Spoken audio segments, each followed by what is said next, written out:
Unmachist cop pulls gun on Black Army general and instantly regrets it. Don't forget to subscribe to our channel and share where you're watching from in the comments section. Your support will help us bring more meaningful stories like this. Major General Sarah Miller was no stranger to tense situations. A decorated veteran of the U.S. Army, she had served her country for over 2 decades, leading troops through war zones, strategizing complex military operations, and sitting across from world leaders to negotiate. At 42 years old, she carried herself with an air of quiet authority, her close-cropped hair streaked with silver, a testament to the years of experience and wisdom she had earned. Today, however, there was no battlefield, no high-stakes diplomatic mission. Just a simple day off to enjoy a little retail therapy. In a comfortable tracksuit and sneakers, Sarah strolled through the bustling halls of Westfield Mall, enjoying the rare opportunity to move unnoticed among civilians. She had a short checklist, a new pair of running shoes, and maybe a smoothie to treat herself afterward. But as she wandered into a high-end athletic store, something felt off. She caught the lingering glances from a few shoppers and the subtle but unmistakable shift in energy.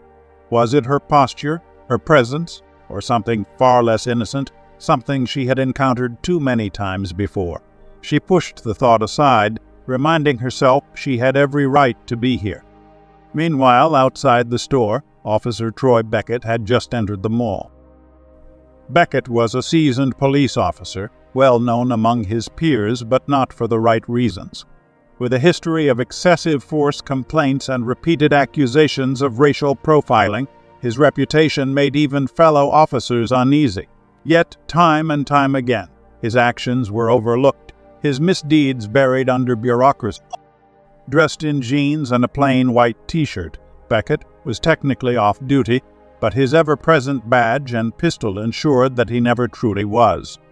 As he walked past the athletic store, his gaze landed on Sarah. Something about her didn't sit right with him. She didn't fit the typical profile of an upscale mall shopper, at least not in his eyes. Was it the way she carried herself, the confidence in her stride, or was it something else?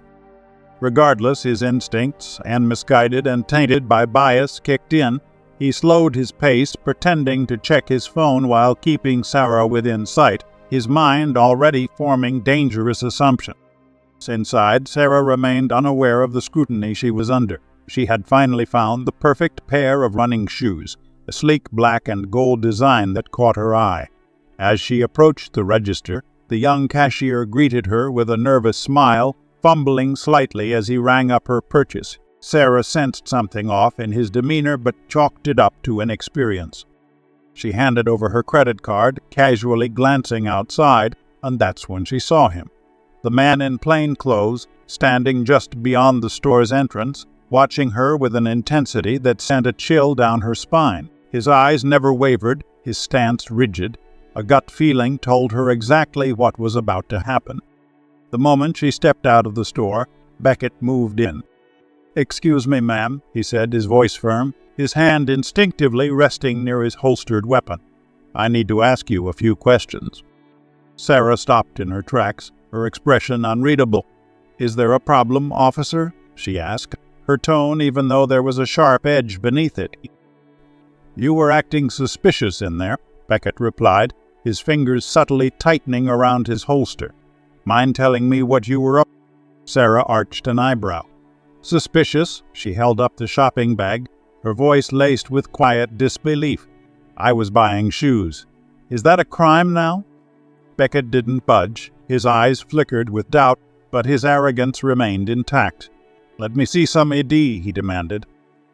Sarah took a breath, her military training keeping her composed even as frustration simmered beneath the surface. "Why?" she asked, her voice unwavering. "Have I done something wrong?" The moment stretched between them, thick with unspoken tension.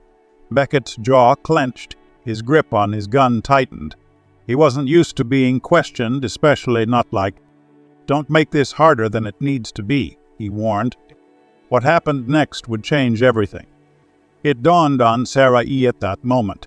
This wasn't about her actions, her words, or any law she had broken. This was about something far more insidious, something she had encountered too many times before, but had hoped each time that maybe, just maybe, the world was different, but it wasn't. The color of her skin had sealed her fate in Officer Beckett's mind before she had even spoken a word. A weight settled in her chest, but she refused to let it crush her. She would not cower, and she would not be intimidated. Taking a slow, measured breath, she met the officer's gaze with unwavering resolve. "Officer," she said, her voice steady despite the tension in the air, "I'm going to ask you to step back. I haven't done anything wrong, and I refuse to be treated like a criminal simply for shopping." But Beckett wasn't listening. His mind was already made up, his assumptions locked in place. To him, she was guilty by default. He reached for his weapon. The shift in the atmosphere was instant, the charged energy crackling like a live wire. In a flash, Beckett had drawn his gun, the cold steel now aimed directly at Sarah's chest. The mall, bustling with life just seconds ago, seemed to come to a standstill. Gasps rippled through the crowd. Mothers pulled their children close, shielding them from the unfolding scene. Store clerks who had been busy folding clothes or scanning items froze in place, their faces pale with shock. A security guard at the far end of the corridor started to step forward, but hesitated, uncertain whether to intervene. Sarah's heart pounded, a primal response to the immediate danger, but she refused to let fear dictate her actions. She had been in life-or-death situations before, on battlefields far from home, in places where hesitation could mean death. Those instincts, sharpened by years of military service, took over now. She moved carefully, raising her hands with slow, deliberate precision, making no sudden motions that could be misconstrued. Her eyes remained locked on Beckett, reading his body language, the tension in his stance, the telltale tremor in his grip. He was nervous, but his arrogance wouldn't let him admit it. "Drop the bag," he barked, his voice a mixture of authority and uncertainty. Sarah held his gaze for a beat longer before letting the shopping bag slip from her fingers, the soft thud against the polished tile echoing in the silence. "Officer, you're making a mistake," she said, her voice calm but firm. "Don't tell me what I'm doing," Beckett snapped, his grip tightening on the weapon. "Get on the ground." Sarah didn't move. She knew what kneeling meant. It meant complete submission. It meant giving this man the satisfaction of seeing her reduced to a position of weakness. And she refused. Instead, she straightened her shoulders, steel in her spine and fire in her veins. "Officer," she said with measured authority, "I am Major General Sarah Miller of the United States Army. I suggest you lower your weapon." For the first time, Beckett hesitated. A flicker of uncertainty crossed his face. There was something about the way she said it, unshaken, commanding, utterly sure of herself, that gave him pause. But then, just as quickly, his prejudice reasserted itself, clouding his judgment. "Yeah, right," he scoffed, sneering as if the very idea was laughable. "Get on the ground or else..." "Or else what?" The voice cut through the air like a blade. The crowd shifted, parting slightly as a young man stepped forward, his phone raised high. He had been filming the entire encounter, capturing every word, every action. "She just said she's a general, dude," he continued. "You're pointing a gun at a hero." If you are still watching this video and found this story helpful, please comment below to let me know you are still watching this video with me. Thank you for your valuable time. A murmur rippled through the onlookers, growing louder as more people pulled out their phones, recording the scene from different angles. Some whispered in disbelief, others voiced their outrage. Beckett's face flushed crimson, his authority slipping with every second that passed. "Put that damn phone away and get out of here," he snapped. But the damage was done. Sarah saw her opportunity and seized it. "Officer Beckett," she said, reading his name from his badge, her voice calm but edged with warning, "you are about to make the biggest mistake of your career. Stand down." His fingers twitched on the gun, but he could feel the tide turning against him. The crowd was no longer just a group of passive observers. They were witnesses, documenting his every move. The pressure mounted, the storm of judgment brewing around him. "Do you even know who you're pointing that gun at?" someone else shouted. Just then, A pair of uniformed mall security guards arrived, their expressions a mix of confusion and alarm as they took in the scene. One of them, an older man with graying hair and sharp eyes, immediately assessed the situation. "What's going on here?" he demanded. Beckett didn't answer, his jaw tight, his pride warring with his predicament. Sarah, however, did not hesitate. She turned toward the guards, her tone crisp and unwavering. "This officer has drawn his weapon on me without cause," she stated. "I want to speak to his supervisor, now." The tension in the air was thick, the weight of the moment pressing down on everyone present. But one thing was clear. This wasn't over, not by a long shot. Within minutes of the escalating confrontation, the mall manager arrived, his face tight with concern. Just behind him, a police captain, who had been shopping nearby, hurried onto the scene. The captain, a middle-aged black woman named Denise Harper, was still dressed in civilian clothes. But the moment she took in the situation, her professional instincts kicked in. Her sharp eyes landed on Sarah, and for a brief second, she seemed utterly stunned. Then her jaw dropped. "General Miller." Harper's voice carried both shock and recognition as she rushed forward. "What in the world is going on here?" Sarah, maintaining an air of composure despite the tension in the air, straightened her posture and gave a measured response.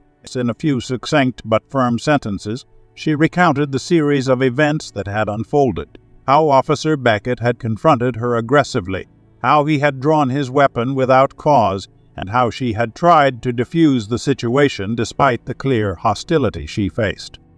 Captain Harper turned her gaze toward Beckett, and in an instant, her expression shifted from concern to barely contained fury.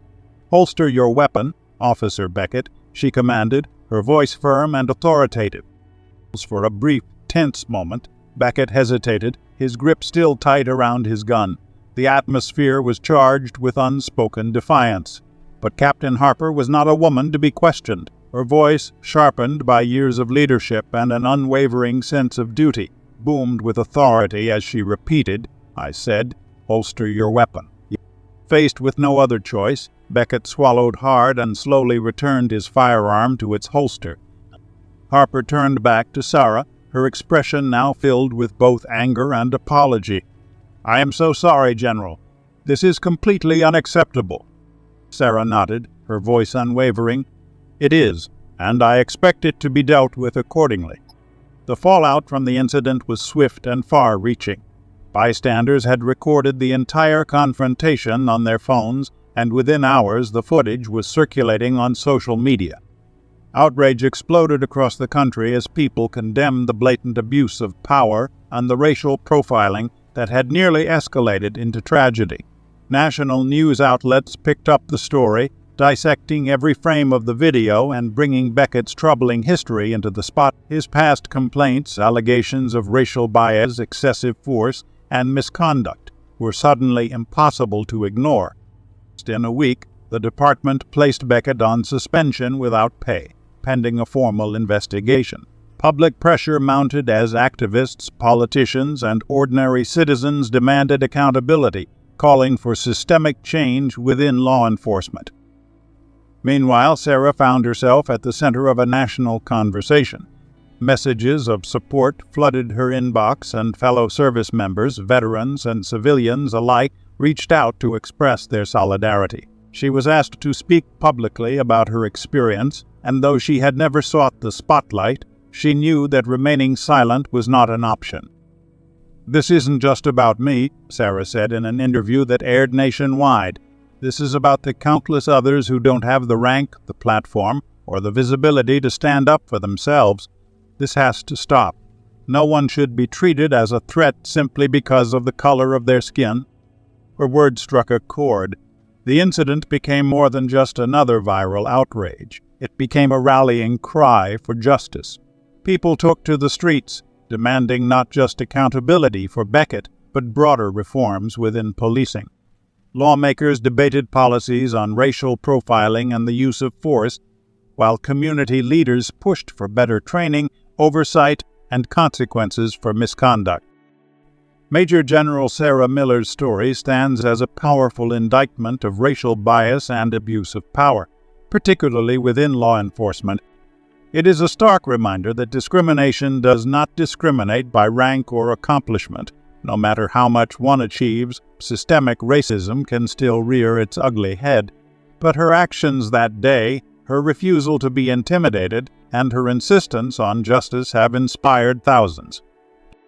The incident also underscores the crucial role of bystanders, social media, and community action in holding those in power accountable. Had it not been for the quick thinking of ordinary people who captured the event on video, the truth might have been buried, and justice might have been delayed, or worse, denied.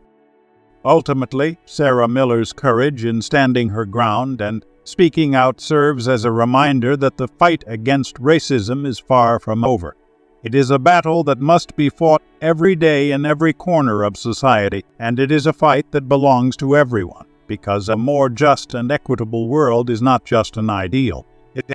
What an incredible and powerful story. Major General Sarah Miller's experience is a stark reminder of the reality of racial profiling and abuse of power. It also highlights the importance of standing firm in the face of injustice and using our voices to demand accountability. Now we'd love to hear from you. What have you learned from this story? What is one key takeaway that you will bring into your own life? Drop your thoughts in the comments below. We want to keep this important conversation going. If you like this video, please leave your comment below and don't forget to like, share, and subscribe to our YouTube channel. Your support helps spread awareness and make a difference.